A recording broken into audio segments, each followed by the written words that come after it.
Welcome to Dear Texas Radio, where we encourage Texans to drop everything and read. Your hostess for today's show is Roxanne Berkey.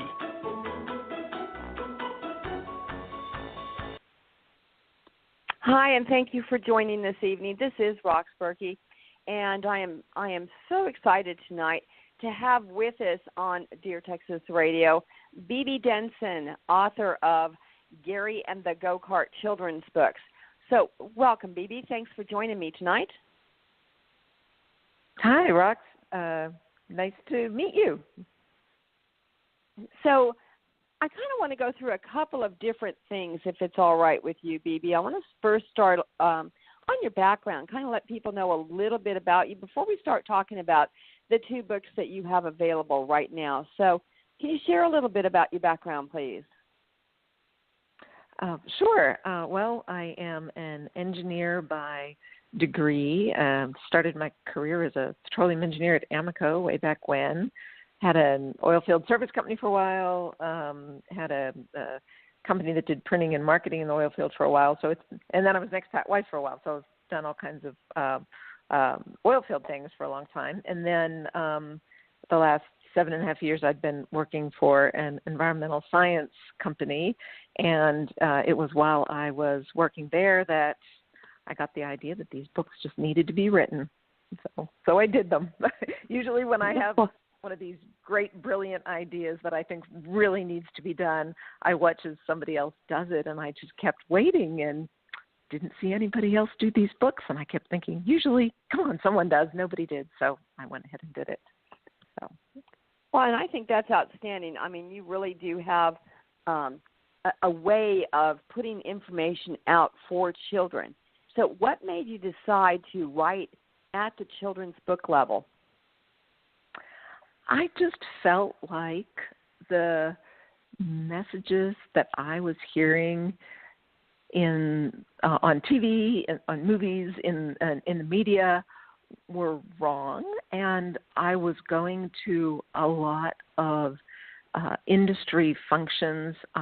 So I was working for an environmental science company, so I went to a lot of environmental conferences, and I heard lots and lots of data from tons of different people, and I just kept hearing things that were different from what I kept hearing in the news and in the media. And what I realized is that the conferences, the information was all so technical, and you would hear just reams of data, and see charts and graphs, and it'd be very complicated and very scientific. And I thought, they're making points here, but it's just it would be so hard to take this and condense it down to something that just somebody that's not a scientist would, not only would they understand, but you want them to take the time to read it and get it, and not read through tons and tons of material to be able to understand the point. And so I thought, well, if you make it simple enough for a kid to understand, just drill it down to the basics, then the adults reading the book would get the idea as well. So that was what my goal was with these books anyway. And then I wanted to also make them so that they would be entertaining and fun to read, because I had seen a couple of things that some organizations had done, but they tended to just be very dry, sort of, or they didn't meet the criteria for being a proper children's book. Like, there's a lot of things that should be in a proper children's book that I wasn't seeing in the few things that I did see. And so I just was determined to see one done that you could actually see on the shelf in a bookstore that's a real children's book. So I just decided to do it. In this day and age I think is really fascinating. And what's interesting is a little over a year ago, your first story came out, Gary and the Go-Kart Wind Blows. And what I think makes it interesting and really speaks to what you were saying earlier with regards to making it entertaining and interesting that children can understand it, I think that helps by the rhyme and cadence that you put into that story. Would you agree with that? Well, thank you. I'm glad you like that. That's actually sort of one of the controversial things in children's books these days. Some people aren't real fond of having it go in rhyme. I'm a fan. I loved it. I purposely didn't go out and look at exactly how children's books are being done these days because they have changed in a lot of ways. I wanted it to just be my own voice, and I wanted it to be the way I wanted it to be. And I always loved the Dr. Seuss books that when I would read those to my kids, and I loved how they had the kind of the rhyme and the cadence going in those, and it made them fun to read, and it also made it easy to remember them. They all stick in our minds. So I had that idea in my head as I was doing this. And I'll tell you a story. When I first came up with this idea, I thought there just should be children's books on this topic. And it was Christmas Day a year and a half ago, and I was out with my daughter and her boyfriend, and we were just for a little walk on Christmas, walking around this little lake, and we were talking, and I was talking to them going, now what would it be? Well, how could you have a children's book that's about energy in the environment? What could it be? How would you do that? And her boyfriend, his credit said, you could have a go-kart that wants to grow up to be a car. And, I ended up not writing that story, but as soon as he said the go-kart, I had the whole idea in my head, and I sat down the next day and I wrote the whole book. Because like the whole thing just came to me at once. So that was just really fun. Well, there you go. So you get the children not only with rhyme that children start with very, very early. The nursery rhymes have always been a big fan, Dr. Seuss and the like. But the other thing that's really amazing about, particularly I think your first story, because it's so very different and kind of takes people, I think, unawares, because your illustrations are so lively and amusing, and you almost feel like you could jump on the go-kart yourself and go for a fantastic ride. So, the idea for the go-kart, that's fascinating that you got that from your child's boyfriend. But did you draw these yourself, or I know you had the idea? You just said that, but how did you get the illustrations done? Well, actually, done? I think I'm just so fortunate that there are so many resources at our fingertips these days. I found my illustrator online through a graphic designer website. It's not the way the website normally works, but I found 3 designers that I liked their work, and Sydney, my illustrator, came back to me with the best price and best timing. He was so enthusiastic. He's from Brazil, or he was from Brazil. I never even got to meet him.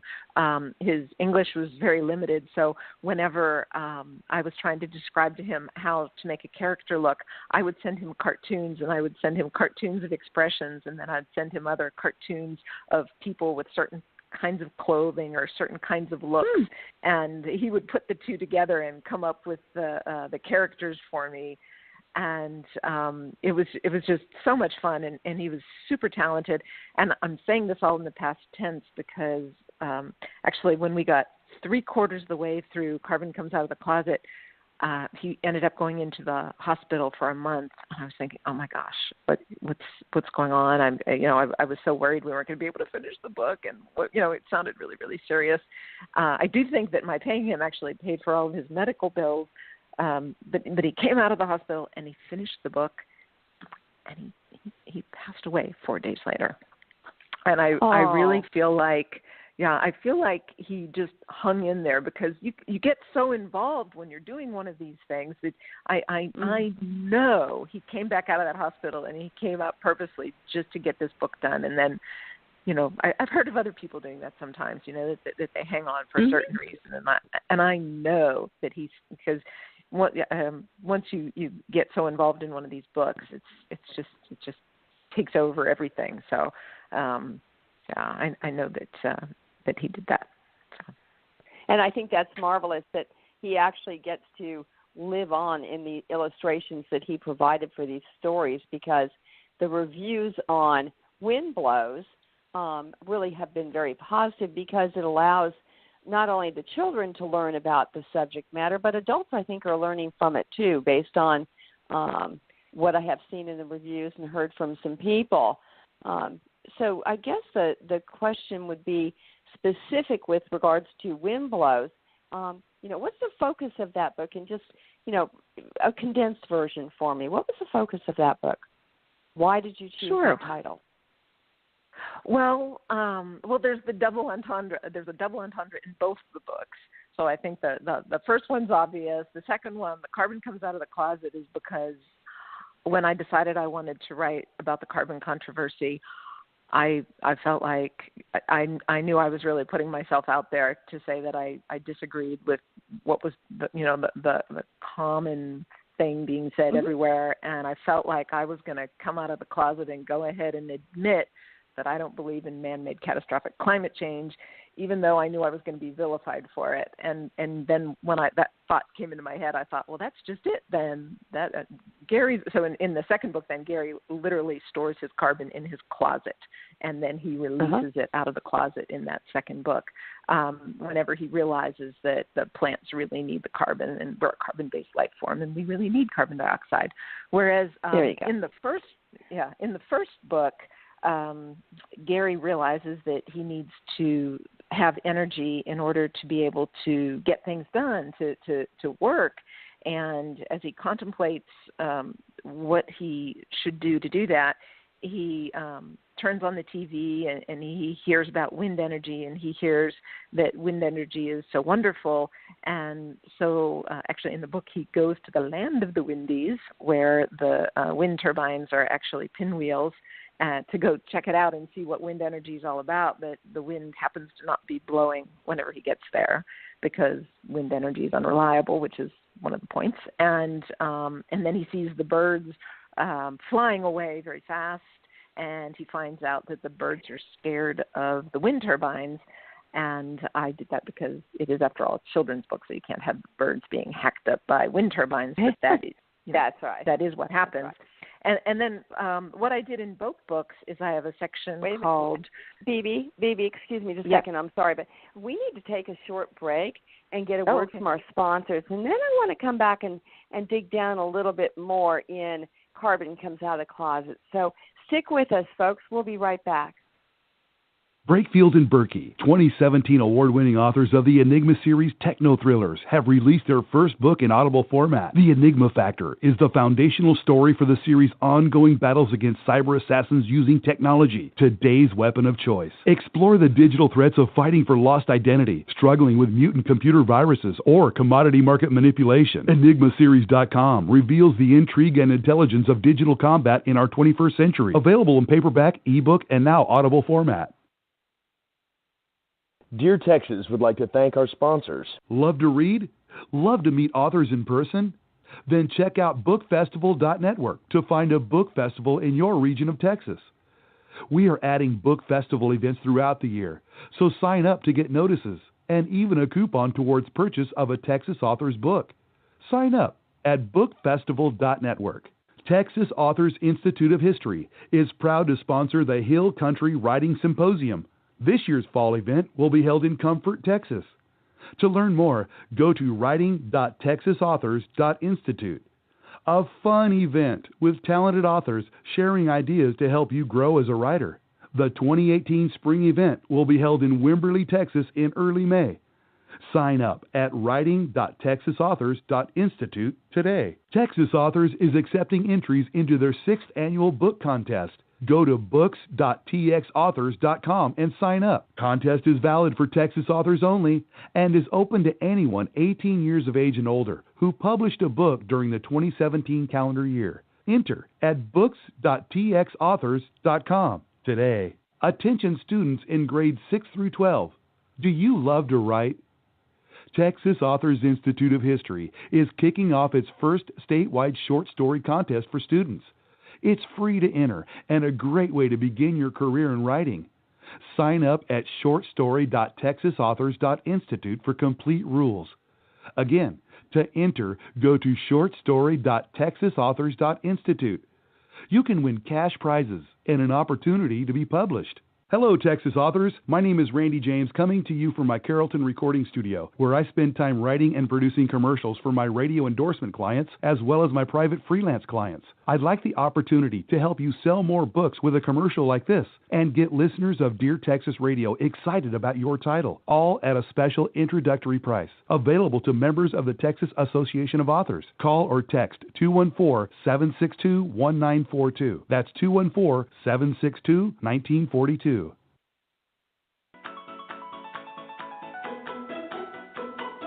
Welcome to Dear Texas Radio, where we encourage Texans to drop everything and read. Your hostess for today's show is Roxanne Berkey.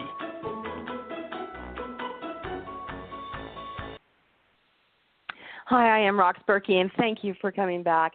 I am so happy to have H Denson here this evening to continue our conversation regarding Gary and the Go-Kart, the children's books that she's working on.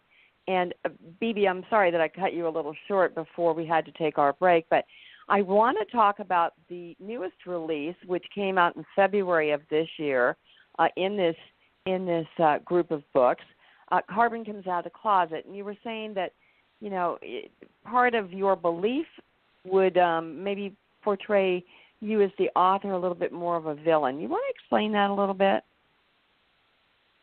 Oh, well, I was just saying that the double entendre in the title is that I felt like I was coming out of the closet to go ahead and admit that I don't believe in man-made catastrophic climate change, because I know that they make fun of those of us that don't believe that. But I've just seen so many presentations by so many people that said that I felt really strongly about it.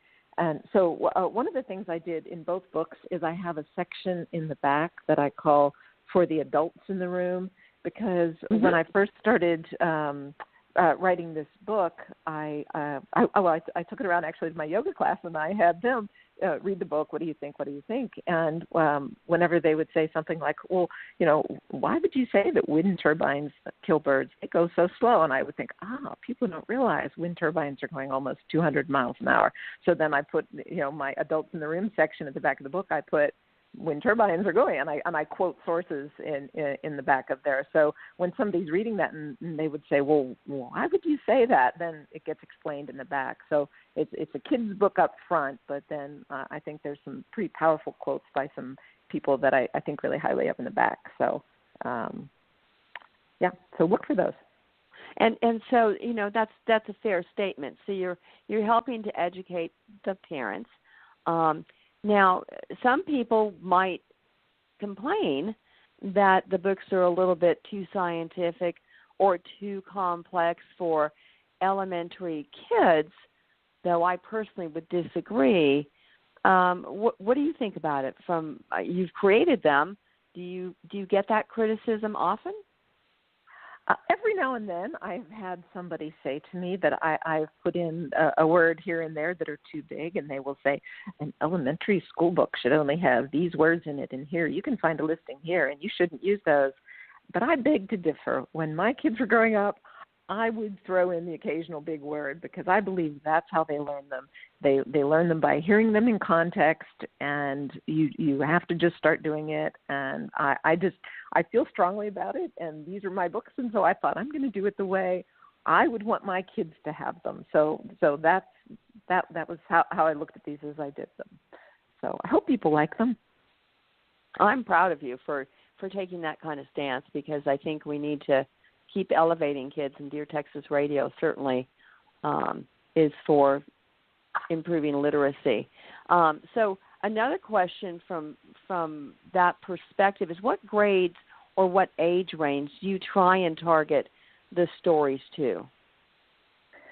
Well, the age range in general for an illustrated picture book like this is usually 3 to 8, so it's like kindergarten to 3rd grade. You can read them on different levels, though. I actually have probably more people buy these books just to show other adults than even for kids. I've had a lot of people buy them and put them on their desks, and I've been told some people make people read them whenever they come to their office. I've been told it's the only colorful thing they're allowed in their offices. They'll have the colorful books sitting on there. But that's terrific. So you can read these at lots of different levels. So where have you found the biggest success in talking to people about your stories? I know you said you took it to yoga class. Do you have other venues where you take your stories and I have share been them? going around. Yes, I've been going around and giving talks in a lot of different venues.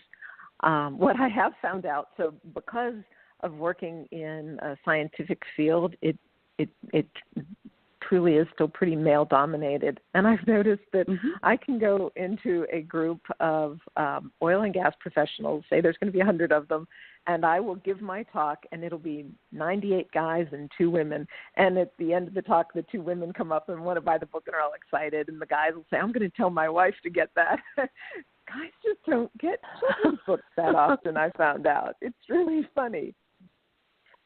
Well, that's probably true. That's probably a fair statement.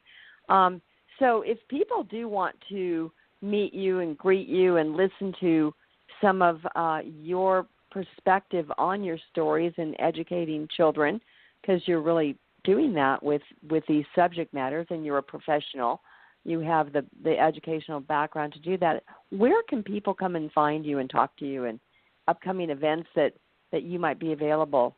So I have got a website for the books, and it is my publishing company name is the website, and so it's Desideramus, which I picked because that's the Latin word for something that needs to be done, and that's how I was feeling about this. And so if you go to the website, I have a place there where I will put whenever I'm giving talks or have book signings, or also there's a lot of photos and information about the books there. So it's DESIDERAMUS.com, desideramus.com. Awesome. And where are the stories available for people that want to listen to this and then go out and buy some stories? Where's the best place to find your books? Well, TexasAuthors.com has got the best price, I will say, but it is also available on Amazon and Barnes and Noble and your independent bookstores.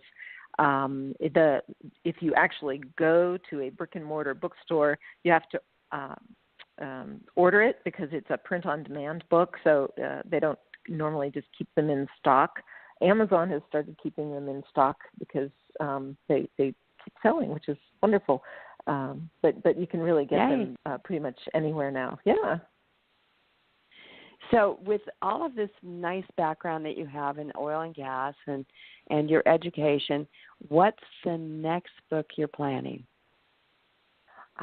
Well, I think I've been learning. I think my second book is better than my first, well, because it's actually funny. And I'm trying to get better for my third one. One of the things I have learned is that there's not a lot of people that name their kids Gary anymore. And so, and because because I need to start something new because I don't have my wonderful illustrator anymore, I'm thinking of going with a new character, and I'm thinking her name's going to be Sophia. And because I looked it up, and Sophia is one of the top names right now that people are naming their children. So I'm going to get one somebody might actually Google, and I'm thinking it's going to be Sophia Has an Idea, A Day Without Oil. And in this book, just tell you the story, I think it's going to be that Sophia hears in school how bad oil and gas is, and whenever her genie gives her wish, and her genie's going to be her cell phone, and she's going to rub it, and her cell phone's going to be her genie and ask what she wants, and she's going to do the right thing and wish for all the oil and gas to just go away. And then the rest of the book is going to be watching all of her stuff disappear until she gets to the end, and there she is, shivering in her underwear, going, "No, please, I didn't realize. Please bring back oil and gas." And then their genie brings back oil and gas, and her life goes back to how wonderful it was. But I'm not going to, in that book, I'm not going to make any of the political commentary I do. I will admit I speak my mind and make some political commentary in these first two books. But that third book is just purely going to be how oil and gas really has made the world around us what we see. I mean, the whole industrial revolution, instead of calling it an industrial revolution, could have called it an oil and gas revolution, because it's what really gave us the civilization we have today. And it's just a shame people don't appreciate it. So. Well, it sounds like a fun story and a brand new character. So I know the illustrations are going to be great, even if you are going to take some time to locate another illustrator. So what time frame do you think that your fans can look forward to seeing this book come out?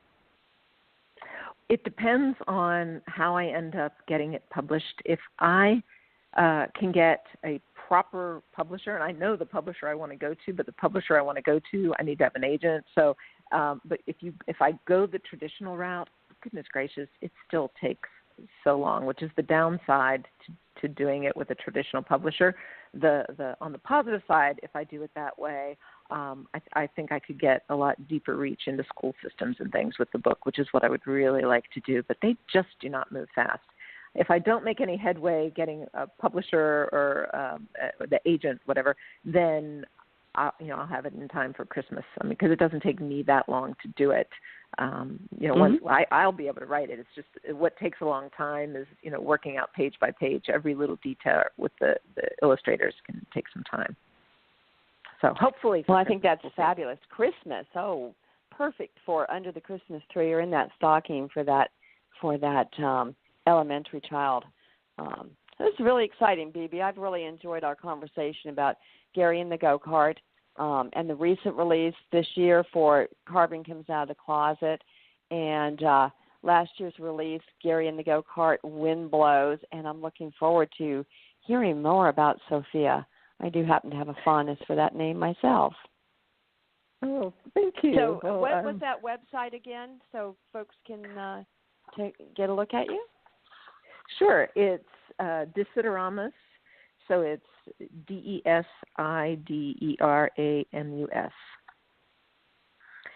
Desideramus.com. Awesome. And you have your Facebook link, your Twitter handle, and people can follow you pretty much everywhere. You're very active for communicating about the stories, and I really thank you for your time, BB. Thank you, Rox. I have enjoyed doing this. I appreciate the support. Have a great evening. Thank you. You too. Thank you for listening to Dear Texas Radio. To learn more about Dear Texas and its literacy programs, please visit their website at deartexas.info. I am Alex Anthony, your announcer. Have a great day.